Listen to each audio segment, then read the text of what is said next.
Mr. Tershman, I would have been more nervous about meeting Mr. Tershman if I'd known I was also going to be meeting some kids from the new school. But I didn't know, so if anything, I was kid off easily. I couldn't stop thinking about all the jokes Daddy had made about Mr. Tershman McNair. So when me and Mom arrived at picture prep a few weeks before the start of school, and I saw Mr. Tershman standing there, waiting for us at the entrance. I started gazing right away. He didn't look at all like what I pictured, though. I guess I thought he would have a huge boot, but he didn't. In fact, he was a pretty normal guy, tall and thin, old, but not really old. He seemed like nice. He shook my mother's hand first. "Hi, Mr. Tershman. It's so nice to see you again," said Mom. "This is my son, August." Mr. Tershman looked right at me and smiled and nodded. He put his hand out for me to shake. "Hi, August," he said totally normally. "It's a pleasure to meet you." "Hi," I murmured, dropping my hand into his hand while I looked down at his feet. He was wearing red Adidas. "So," he said, kneeling down in front of me so I could look at him. Sneakers. But as the two looked at his face, "Your mom and dad have told me a lot about you."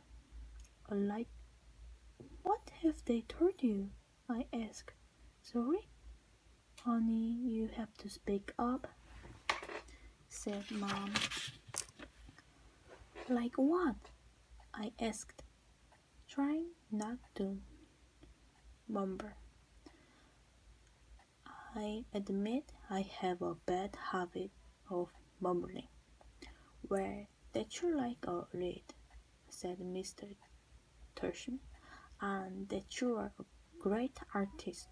He had blue eyes with white eyelashes. "And you're into science, right?" I say nothing. Nothing. "We have a couple of great science electives at Beecher," he said. "Maybe you will take one of them." I said that I have no idea on elective was. "So, are you ready to take a tour?" "You mean you are doing that now?" I said. "Did you think we were going to the movies?" he answered, smiling as he stood up. "You didn't tell me." "We were taking a tour," I said to Mom in a cold, voice. "Urge," he started to say. "It will be fine, August," said Mr. Tershman, holding his band out to me. "I promise." I think he wanted me to take his hand, but I took Mom's instead. He smiled and started walking toward the entrance. Mommy gave my hand a little squeeze.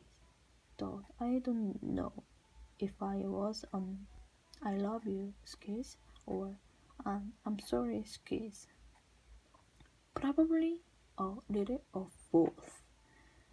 The only school I'd ever been inside before was Bia's, when I went with mom and dad to watch Bia singing spring concert and stuff like that.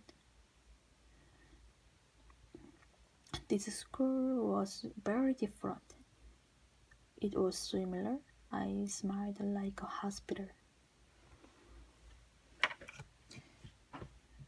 Chapter 4. Nice Mr. Garcia. We followed Mr. Tershman down a few hallways. There weren't a lot of people around, and the few people who were there didn't seem to notice me at all. Though that may have been because they didn't see me. I sort of hid behind mom as I worked.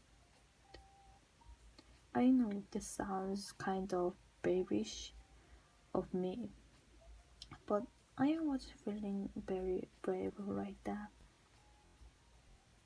We ended up in a small room with the word office of the middle school detector on the floor, on the door. Inside there was a desk with a nice seeing lady sitting behind it. This is Mr. Garcia, said Mr. Tershman, and the lady smiled at Mom and took off her glasses and got up out of her chair. My mother took her hand and said, Isabel Pullman, nice to meet you. This is August, Mr. Tershman said. Mom kind of stepped to the side a bit so I would move toward. Then that thing happened that I seemed happened a million times before. When I looked up at her, Mr. Garcia's eyes dropped for a second. It was so fast no one else would have noticed, since the rest of her face stayed exactly the same. She would smile, a really shiny smile. Such a pleasure to meet you, August, she said, holding out her hand for me. Handshake. Hi, I said quietly, giving her my hand, but I didn't want to look at her face, so I kept staring at her glasses, which hung from a chain around her neck. Wow, what a fine grave, he said, Mr. Garcia. Her hand was really warm. The kids got a killer handshake, Mr. Tershman agreed, and everyone laughed above my head. You can call me Mr. J, Mr. Garcia said. I think she was talking to me, but I was looking at all the stuff on her desk now. That's what everyone calls me, Mr. G. I forgot my combination. Mr. G, I need a late pass, Mr. G. I want to change my elective. Mr. Miss Mrs. Mr. G actually the one who runs the place, said Mr. Tershman. which against made all the grown-up laugh. I hear every morning by 7:30, Mrs. Garcia continued, still looking at me while I stared at her brown sandal with small purple flowers on the blocks. So if you ever need anything, August, the only one that I want to ask, you can ask me anything. Okay, I murmured. Okay, look at the cute baby, Mom said, pointing to one of the photographs on Mrs. Garcia's bulletin board. Is he yours? No, my goodness, said Mrs. Garcia, smiling a big smile now that was totally different from her shiny smile. You've just made my day. He's my grandson. What a cutie, said Mom, shaking her head. How old? In that picture he was 5 months, I think, but he's big now, almost 8 years old. Wow, said Mom, nodding and smiling. Well, he's absolutely beautiful. Thank you, said Mrs. Garcia, knocking like she was about to say something else about her grandson. But then all of a sudden her smile got a little smaller. We're going to take very good care of August, she said to Mom, and I saw her give Mom's hand a little squeeze.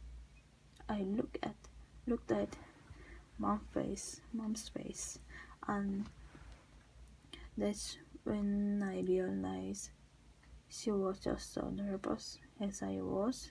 I guess I liked Mrs. Gracia